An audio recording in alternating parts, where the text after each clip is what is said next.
I'm Alice, and I'm 28 years old. My cousin Jessica just rolled her eyes at me, marched over, and announced, "You can't afford this place. We're in the VIP area." I walked past her like she was furniture. She waved frantically at the security guard, her voice rising to that shrill pitch she gets when she's about to embarrass herself. "Remove her! She's making a scene!" The security guard looked at Jessica, then at me, and said 4 words that changed everything. "Ma'am, she owns this place." Where are you watching from today?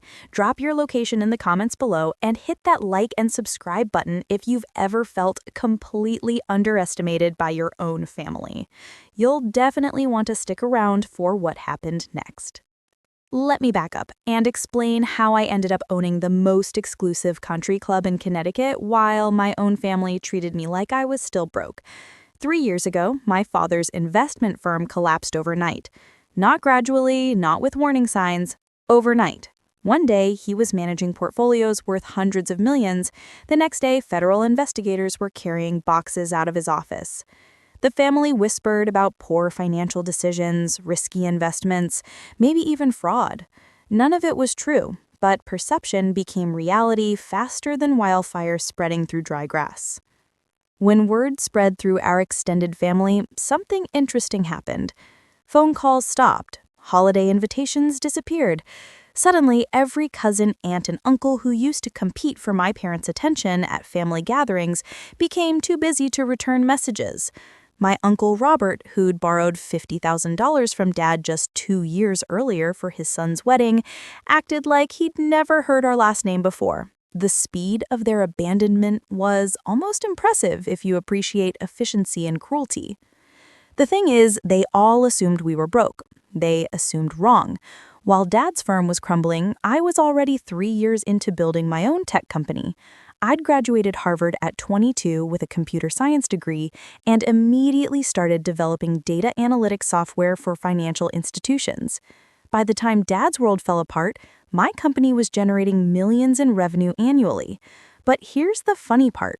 Nobody bothered to ask how we were doing. They just wrote us off and moved on like we'd never existed. Dad's too proud to tell anyone I've been quietly supporting the family. Mom's too embarrassed to admit their daughter is the one keeping the lights on. And me? Well, I've been watching from the sidelines, taking notes on who really cares about family when things get tough. Spoiler alert, it's a very short list that doesn't include most of our blood relatives. Last month, I made what my financial advisor called an excellent investment opportunity. Brookstone Country Club was being sold by aging owners whose children had no interest in hospitality management. 200-acre property, championship golf course, established clientele, and steady revenue streams. The numbers made perfect business sense. So I bought it outright with a cash offer that closed in 5 days. Pure business decision, nothing personal about it at all. Until yesterday, when I saw something interesting in our family group chat. Yes, they kept me in it. Probably forgot I was there.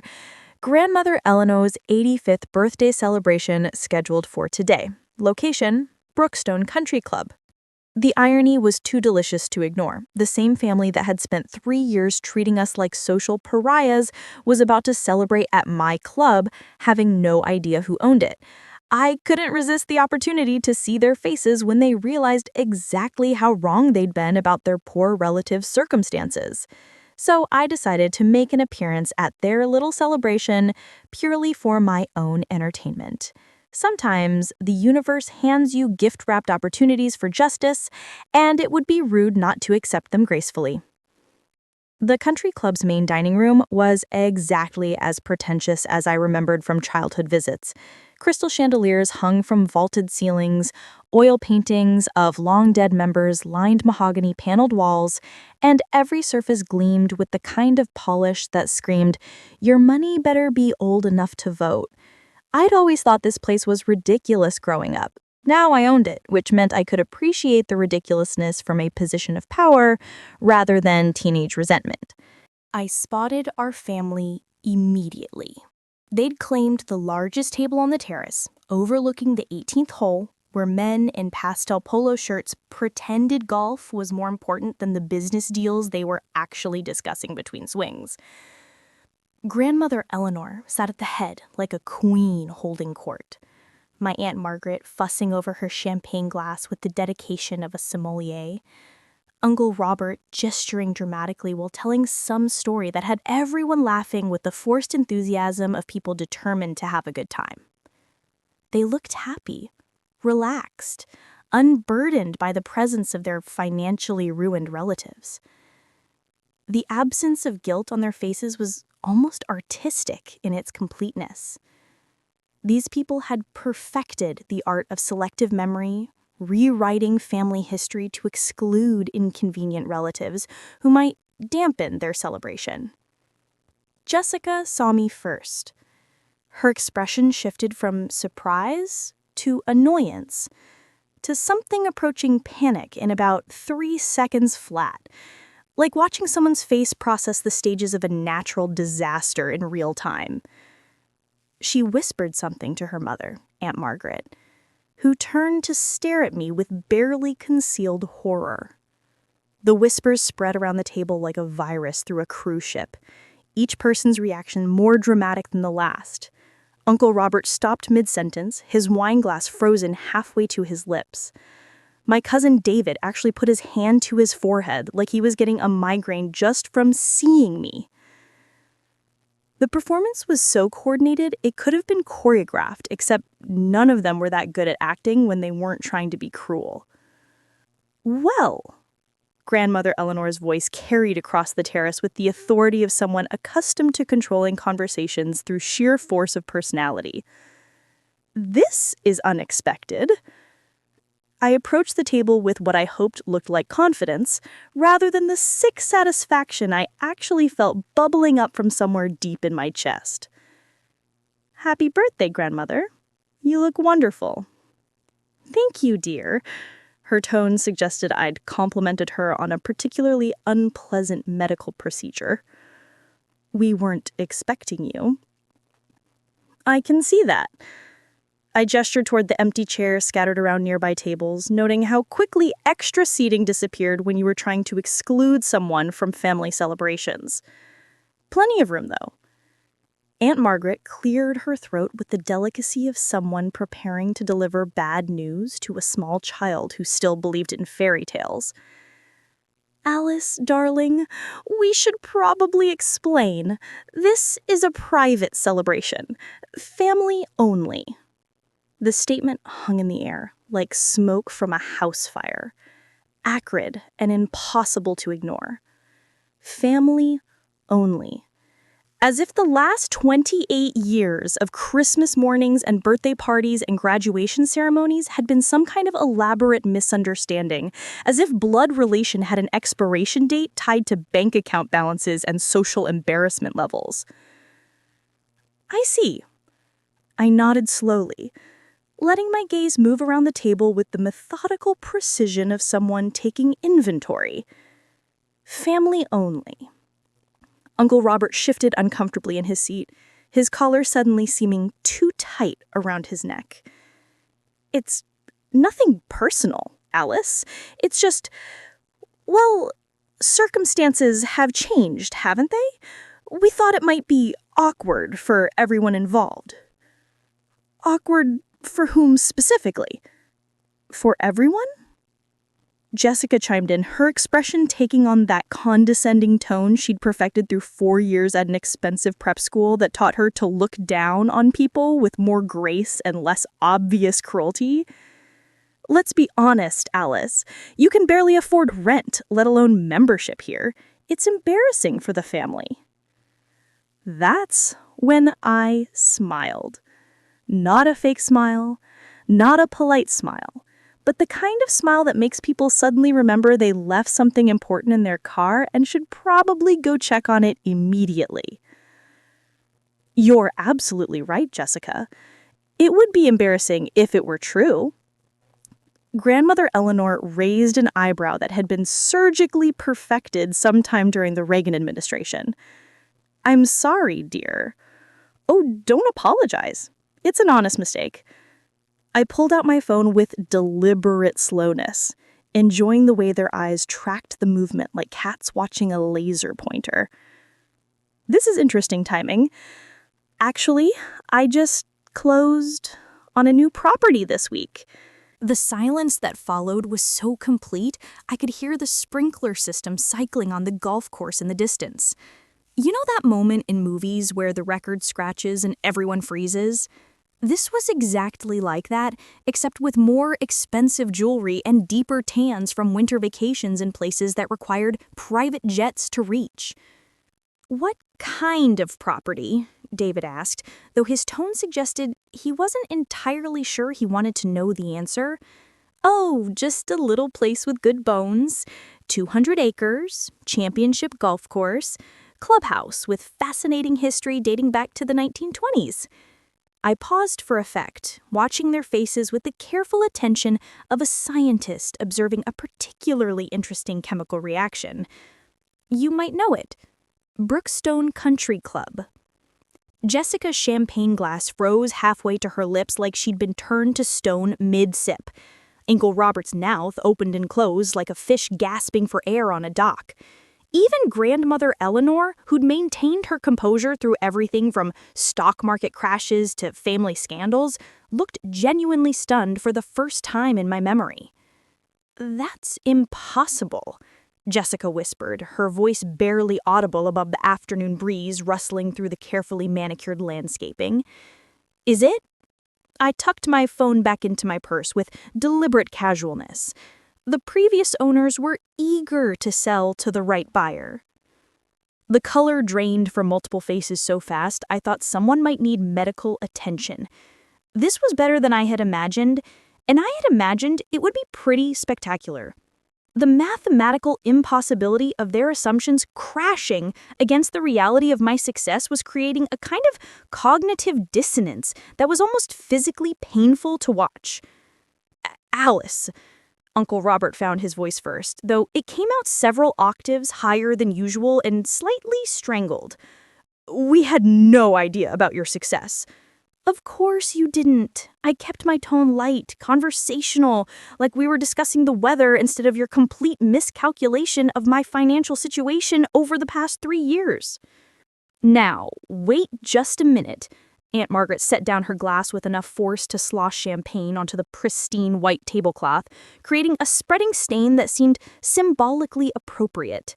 "We've been giving you space to figure things out after James's difficulties. We didn't want to intrude during such a challenging time." "How thoughtful of you." The sarcasm practically dripped from my voice like honey from a broken jar. Sweet, but impossible to ignore.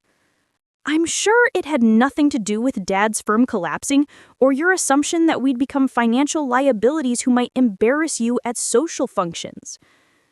Grandmother Eleanor leaned forward slightly, her diamond necklace catching the afternoon light in tiny rainbows that somehow made the moment even more surreal. "Alice, dear, you're being dramatic. Family sometimes goes through periods of necessary distance." "Distance?" I repeated the word like I was tasting something unpleasant. "Is that what we're calling 3 years of complete exclusion from family events? Because I have a different word for it." The tension at the table was thick enough to cut with a knife. My cousins exchanged nervous glances like kids caught cheating on a test. Their parents looked like they were calculating how quickly they could exit this conversation with their dignity intact. Spoiler alert, that ship had already sailed, hit an iceberg, and was currently sinking to the bottom of the social ocean. David, who'd been silent up until now, tried a different approach with the diplomacy of someone who'd spent years mediating family disputes. "Look, Alice, if there's been some misunderstanding about our intentions..." "Oh, there's been no misunderstanding." I gestured toward the table like a game show host revealing a particularly disappointing prize. "You made it crystal clear where I stand in this family hierarchy. Today just confirmed it with mathematical precision." Jessica's shock was morphing into anger, her face flushing that particular shade of red that happened when she realized she wasn't going to get her way. "You can't seriously expect us to believe you own this entire place. Last we heard you were working at some tech startup, living in a studio apartment." "Last you heard was 3 years ago, Jessica. Things change when you're not paying attention." I smiled again. The same smile that had made her squirm since we were children, fighting over who got the bigger slice of birthday cake. Some of us adapt and grow, others just make assumptions and hope for the best. Have you ever experienced someone completely underestimating your potential? Share your stories in the comments below. I'd love to hear how you proved them wrong. The security guard, a tall, distinguished man named Thomas, who'd been working here longer than some members had been breathing, appeared at my elbow with the kind of professional deference that money could buy and respect had to earn. "Miss Alice, good afternoon. Is everything satisfactory with your guests today?" The word guests landed like a small bomb on the table, sending shockwaves through the carefully constructed social dynamics they'd assumed were still in play. Because that's what they were now, my guests in my club, where they'd assumed I couldn't afford to set foot in without embarrassing myself, and them by association. Actually, Thomas, I think there might be some confusion about the seating arrangements and service expectations. Of course, Miss Ellis. Shall I have the staff prepare additional seating for your party? That won't be necessary. I kept my voice pleasant while watching my family's faces register the implications like dominoes falling in slow motion. But perhaps you could explain the club's current ownership situation to my relatives. I think there may be some outdated information circulating. Thomas turned to address the table with the kind of polished courtesy that came from years of dealing with entitled rich people who thought their money made them better than the staff serving them. Certainly, Miss Alice. Brookstone Country Club is currently under new ownership as of last month. All previous memberships have been suspended pending review and reapplication through the new management structure. Uncle Robert's face went from pale to gray to something approaching green. Suspended all memberships? Yes, sir. Letters were sent to all former members explaining the transition process and application requirements for renewed membership. The new ownership is committed to maintaining Brookstone's exclusive standards while ensuring all members align with the club's evolved values and expectations. Aunt Margaret's voice climbed an octave and gained a note of hysteria. Applications? We've been members here for 20 years. Our children learned to swim in that pool. Yes, ma'am. The new owner is evaluating all applications based on character, community standing, and demonstration of the values that Brookstone wishes to represent going forward. Thomas delivered this with such professional neutrality that I wanted to give him a raise on the spot. Jessica grabbed her mother's arm like she was drowning, and Aunt Margaret was a life preserver. "Mom, what does this mean for today, for our celebration?" "It means," I said before Thomas could respond, my voice carrying clearly across the terrace, "that you're here as my personal guest today. Whether you stay for the full celebration depends entirely on how well you can conduct yourselves appropriately." The power dynamic had shifted so completely that you could practically hear their worldview cracking like ice in spring. 3 years of treating us like social pariahs, 3 years of exclusion and whispered conversations about our financial ruin, 3 years of assumptions about our place in the family hierarchy, all of it crumbling in real time as they realized who actually held the power now. "Well," Grandmother Eleanor said after a moment that stretched like taffy, "this is certainly unexpected news, isn't it?" I agreed cheerfully. Life has a way of surprising us when we're not paying attention to what's actually happening around us. "Alice?" David leaned forward with the careful intensity of someone trying to defuse a bomb they'd accidentally armed. "Perhaps we should discuss this situation privately. Family matters should be handled within the family." "Should they?" I tilted my head like I was considering this fascinating new concept. Because for the past 3 years, I haven't felt particularly included in family matters. Today seems like an excellent opportunity to change that dynamic. Thomas cleared his throat diplomatically. Miss Alice, shall I inform the kitchen that you'll be staying for the birthday celebration lunch service? This was the moment I'd been building toward. The perfect setup for the perfect exit. I looked around the table one more time, taking in the mixture of embarrassment, calculation, and dawning realization that their behavior of the past 3 years was about to have very specific and very expensive consequences. Actually, Thomas, I just stopped by to wish Grandmother Eleanor a happy birthday and say hello to everyone. I have other business appointments this afternoon that require my attention. Of course, Miss Alice, shall I escort you to your car? That won't be necessary, but thank you. I picked up my purse and stood gracefully, smoothing my dress with the kind of casual elegance that money could buy, but breeding had to teach. Please, everyone, don't let my visit interrupt your celebration. Stay as long as you'd like and enjoy yourselves. I started to walk away, then paused as if remembering something important. The kind of pause that made everyone lean forward slightly, waiting for the other shoe to drop. Oh, and Thomas, please make sure my family receives the full premium service experience today. Individual billing for all orders. Of course, I want them to understand exactly what they're receiving. Thomas nodded with the gravity of someone receiving military orders. Understood, Miss Alice. Individual premium billing, with payment required before departure. Should there be any questions about the charges, what would you like me to tell them? Tell them they're receiving exactly what they ordered. Nothing more, nothing less. If there are any concerns about the pricing, they're welcome to contact me directly. And if they are unable to reach you, then they'll need to resolve the situation themselves, like adults. I turned back to the table with a smile that could have powered a small city. Enjoy your lunch, everyone.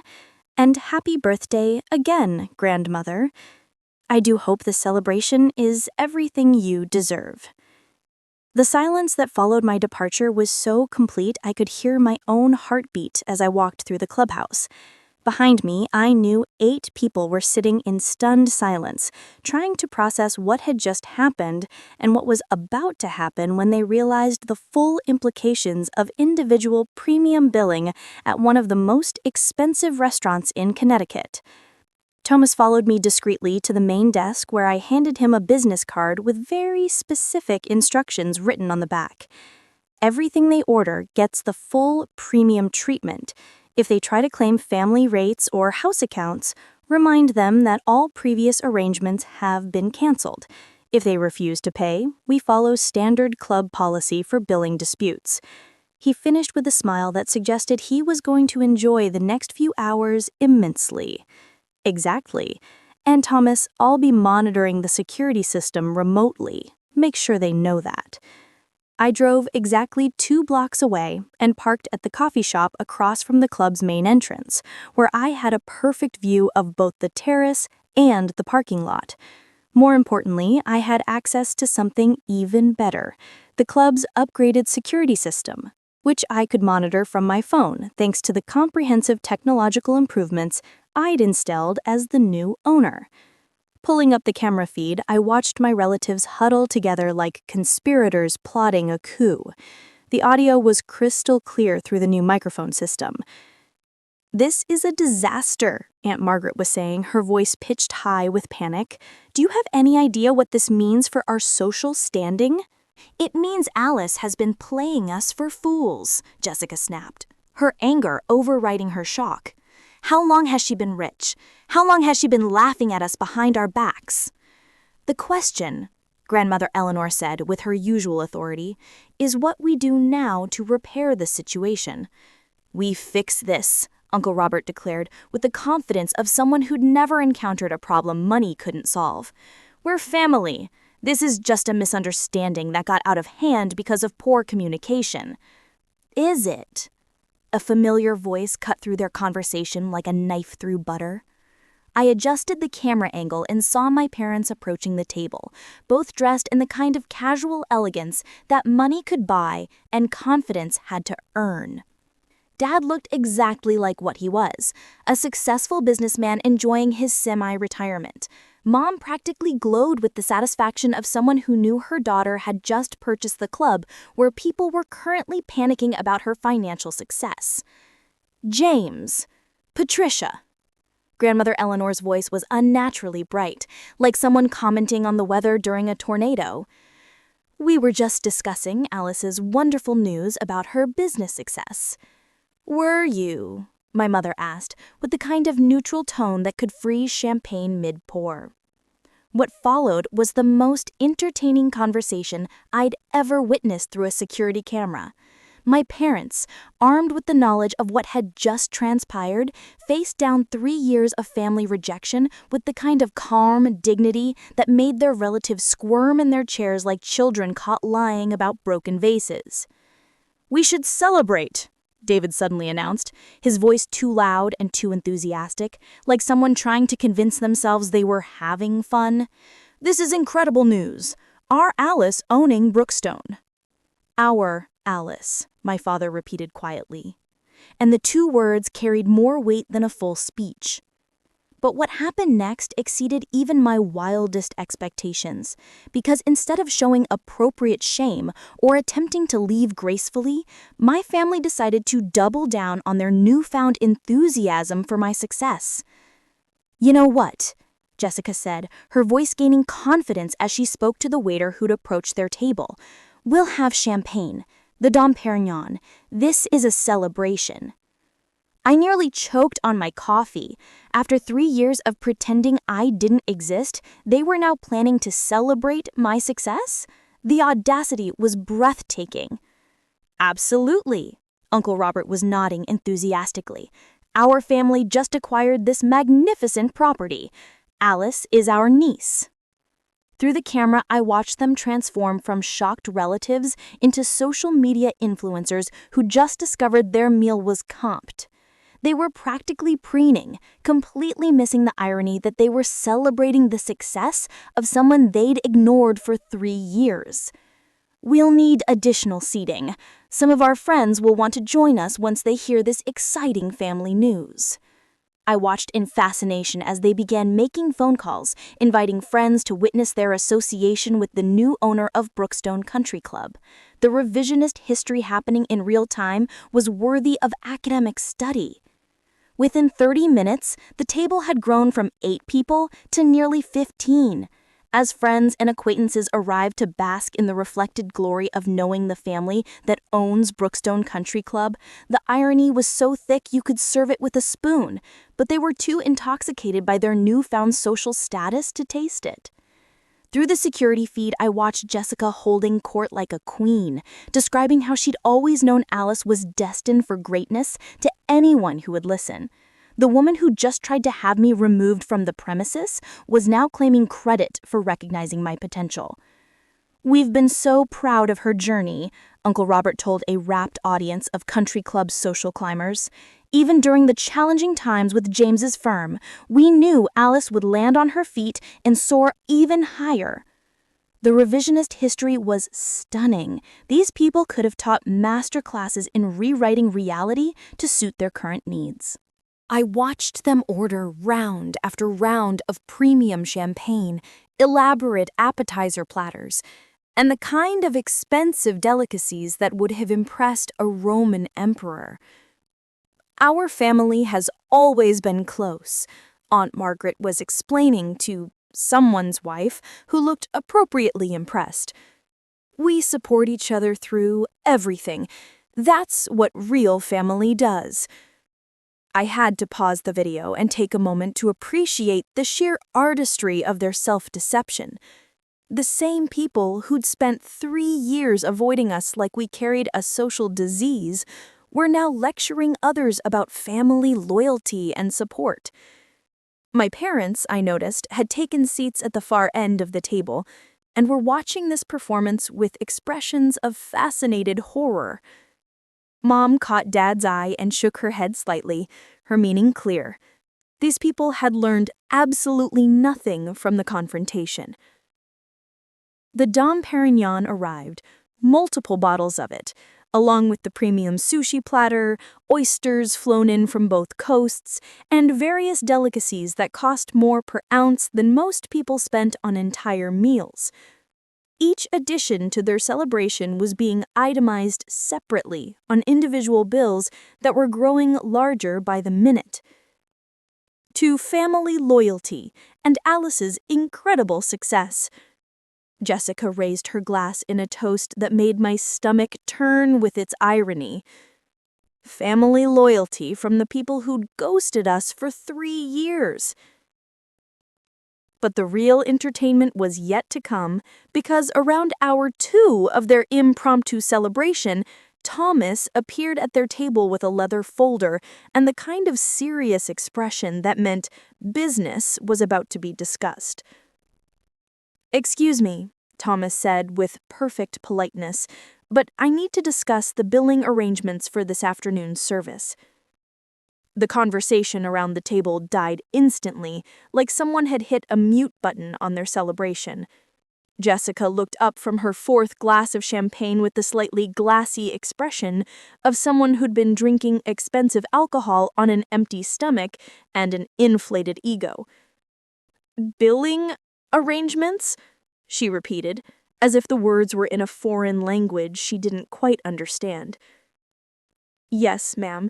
As Miss Alice mentioned, all charges today will be itemized individually. The kitchen asked me to verify whether you'd like to continue with the current level of service or make any adjustments to your orders." The reality check was immediate and brutal. Uncle Robert, who'd been gesturing expansively while telling stories about our close family bond, suddenly looked like he'd been slapped with a frozen fish. "Individual billing." Uncle Robert's voice cracked slightly on the words. "There must be some mistake. We're Alice's family. Surely there's a family rate or house account arranged."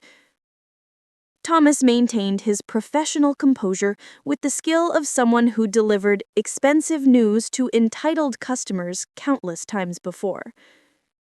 "I'm afraid all previous arrangements have been canceled pending the membership review process, sir.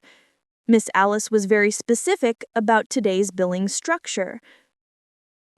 "But we're celebrating her success," Aunt Margaret protested, her voice taking on that entitled tone that suggested she'd never been told no by service staff in her entire privileged life. "This is a family celebration." "Indeed, ma'am. Miss Alice wanted to ensure her family received the finest possible service today." Thomas consulted his tablet with theatrical precision.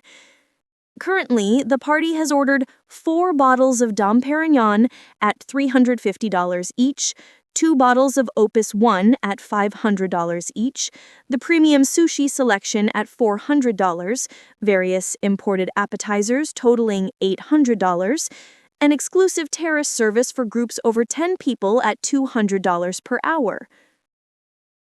The silence that followed was so profound, I could hear the golf course sprinklers cycling through the security feed. I watched faces around the table as the mathematical reality penetrated their champagne-induced euphoria. Nearly $5,000, and they'd only been celebrating for 2 hours. "That seems excessive," Grandmother Eleanor said carefully, her voice carrying the tone of someone who just discovered her house was built on quicksand. "These are our standard premium rates, ma'am. Ms. Alice specifically requested that her family receive our finest service and products." Thomas delivered this with such professional neutrality that I wanted to promote him immediately. "This is outrageous," Jessica declared, her celebration mood evaporating faster than champagne bubbles in an open bottle. "We shouldn't have to pay these ridiculous prices. We're family." "I understand your concern, ma'am. Would you like me to contact Miss Alice to discuss the billing arrangement?" "Yes," Uncle Robert said desperately. "Call her immediately." I watched Thomas pull out his phone with theatrical precision, dial a number, wait exactly 10 seconds, then hang up with an expression of professional regret. I'm afraid Ms. Alice isn't answering her phone. Shall I leave a voicemail message? Try again, Jessica demanded, her voice rising with panic. 3 more fake calls followed, each one building the tension at the table like a pressure cooker approaching maximum capacity. My parents, I noticed, were watching this performance with barely concealed amusement. They knew exactly what was happening, even if the others were still catching up to reality. The friends they'd invited to their impromptu celebration were starting to excuse themselves, suddenly remembering important appointments elsewhere. Nothing cleared a party faster than the possibility of being asked to split a $5,000 bill that nobody had seen coming. Maybe we should just pay it and sort this out later, one of Jessica's remaining friends suggested quietly. Pay it? Jessica's voice reached a pitch that could shatter crystal. Do you have any idea how insulting this is? We're being treated like common customers instead of family. Perhaps that's because, my father said quietly, you've been treating Alice like a common stranger instead of family for the past 3 years. The truth landed like a sledgehammer in a glass factory. Uncle Robert's face flushed red with indignation rather than embarrassment. This is completely inappropriate. We're Alice's family. You don't charge family premium rates for a birthday celebration. Actually, Thomas said with admirable patience, Ms. Alice was quite clear that family receives exactly the same treatment as anyone else. No special privileges, no discounted rates, and payment required before departure. This is insulting. Aunt Rugrit stood up so quickly her chair nearly toppled backward. We've been members here for decades. We have standing in this community. You can't treat us like we're paying customers, my mother suggested helpfully. The accusation hung in the air like smoke from a particularly expensive cigar. These people weren't upset about the money. They were furious about being treated like everyone else, instead of receiving the special treatment they felt entitled to as family. We demand to speak with the manager, Jessica declared with the righteous indignation of someone who'd never been denied anything in her life. I am the manager, ma'am.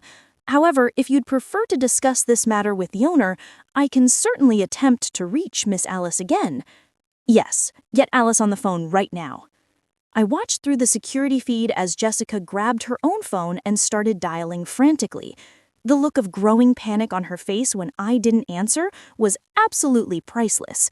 She tried calling from different phones, sending increasingly desperate text messages, even attempting to reach me through social media. My phone was buzzing non-stop with their attempts to contact me.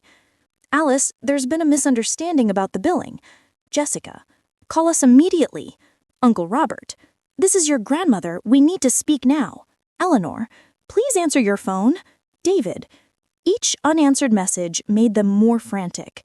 The friends they'd invited to bask in their reflected glory had completely disappeared, leaving them alone with a bill they felt too entitled to pay and no way to reach the person who could resolve their situation.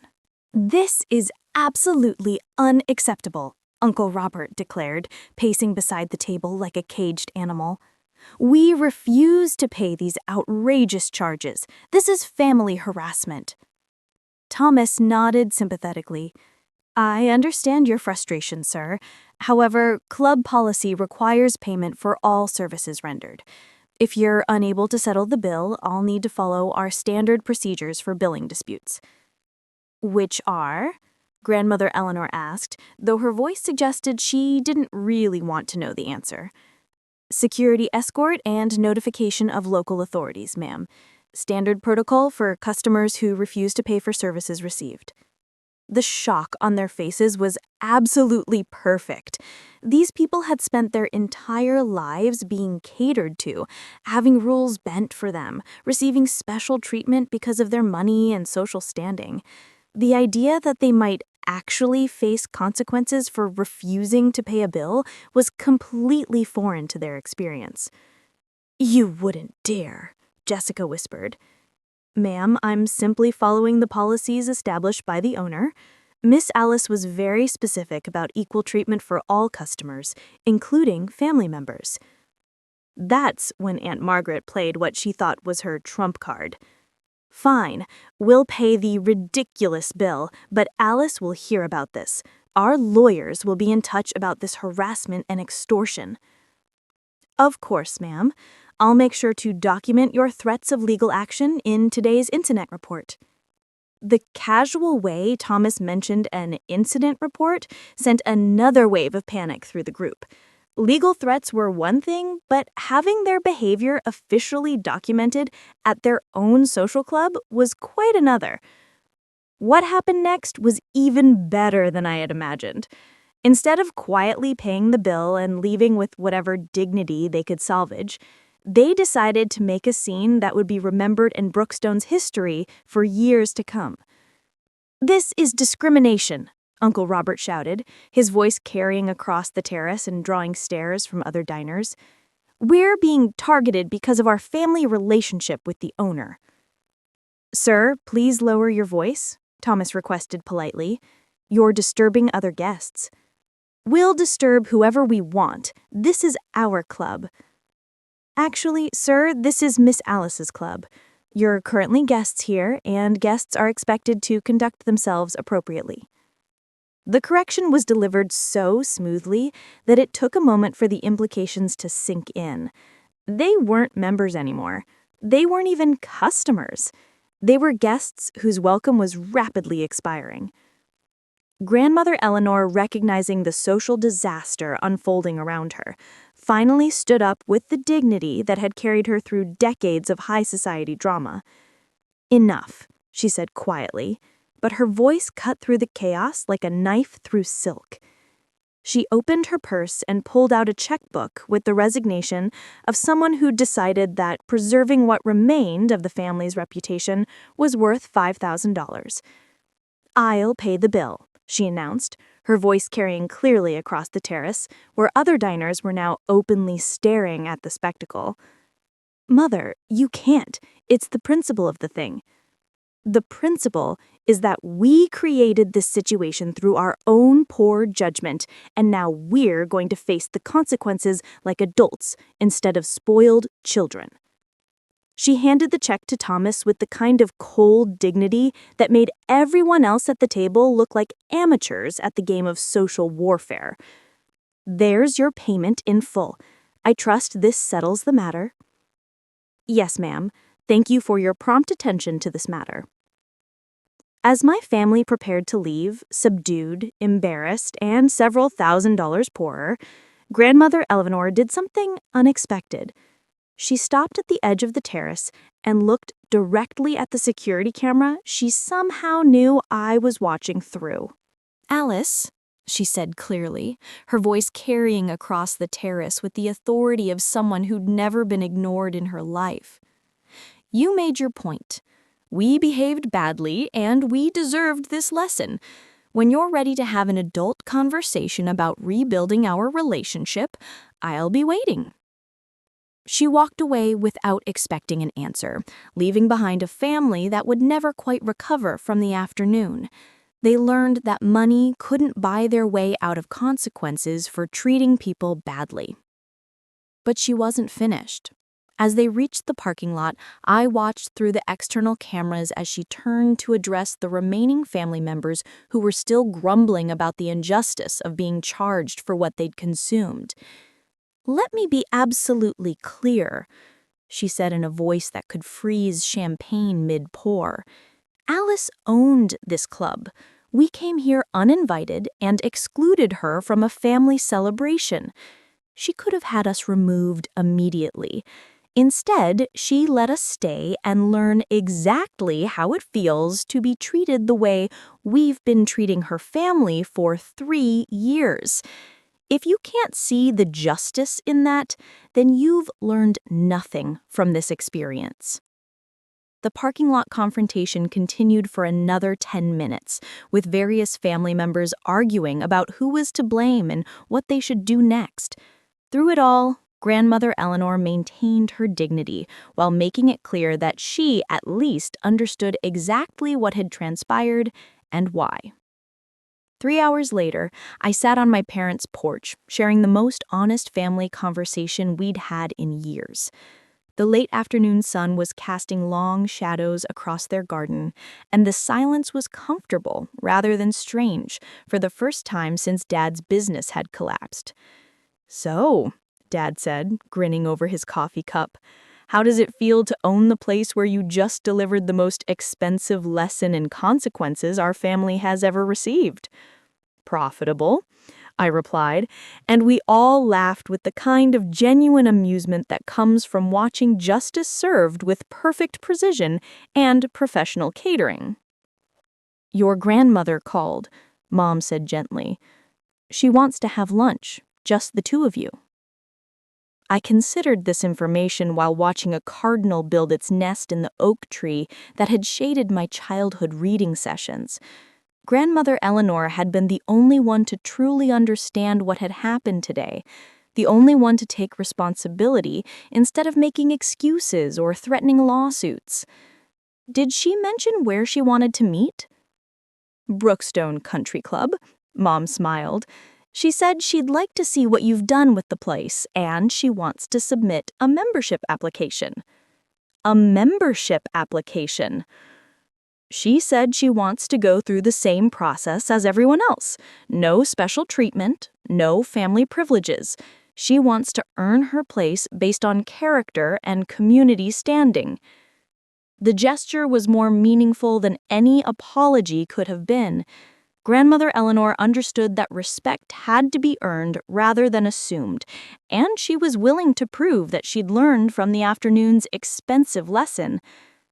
My phone had finally stopped buzzing with desperate messages from various family members. I read them all: the angry threats, the manipulative guilt trips, the bargaining attempts, and eventually the genuine apologies from the few who'd actually understood what had transpired. Uncle Robert's message was typical. "This was a gross overreaction. Family doesn't treat family this way." Jessica's was predictably self-centered. "I can't believe you humiliated us in public like that. My friends will never let me live this down." But David's message was different. "I understand why you did what you did. We had it coming. When you're ready to talk, I'd like to hear about your business. I think I owe you about 3 years' worth of congratulations." And then there was Aunt Margaret's message, which had arrived just an hour ago. "Your grandmother made us understand some things we should have realized years ago. We were wrong about everything. Would you consider letting us try again?" I wasn't ready to answer most of them. Some bridges could be rebuilt, but others had been burned too thoroughly to salvage. Time would tell which was which. The interesting thing about today, I said to my parents, is that it wasn't really about the money or the club or even the humiliation. It was about respect. For 3 years, they assumed they could write us off and pick up the relationship whenever it became convenient for them again. And now, Dad asked, now they know that relationships don't work that way. You can't ignore people when times are tough and then expect warmth when circumstances change. The sun was setting over the golf course, visible in the distance, painting the sky in shades of gold and pink that made everything look peaceful and permanent. Tomorrow, I'd return to running my business and managing my new investment property. I'd probably approve Grandmother Eleanor's membership application and consider a few others on a case-by-case basis. But tonight, I was content to sit with the people who'd never wavered in their love and support, watching the day end with the satisfaction of a job well done. Sometimes the most powerful thing you can do is simply refuse to accept less than you deserve. Whether it's in business, relationships, or family dynamics, knowing your worth and insisting others respect it isn't arrogance, it's survival. My phone buzzed with one final message of the day, this one from Thomas. "Miss Alice, I wanted to let you know that today's events have become quite the topic of conversation among the staff. The team is honored to work for someone who values fairness and consequences over family politics. We're looking forward to building something special here." If this story resonated with you, make sure to like and subscribe for more tales of standing up for yourself and choosing the family that actually deserves your loyalty. Remember, you teach people how to treat you, and sometimes the most effective lessons come with itemized receipts.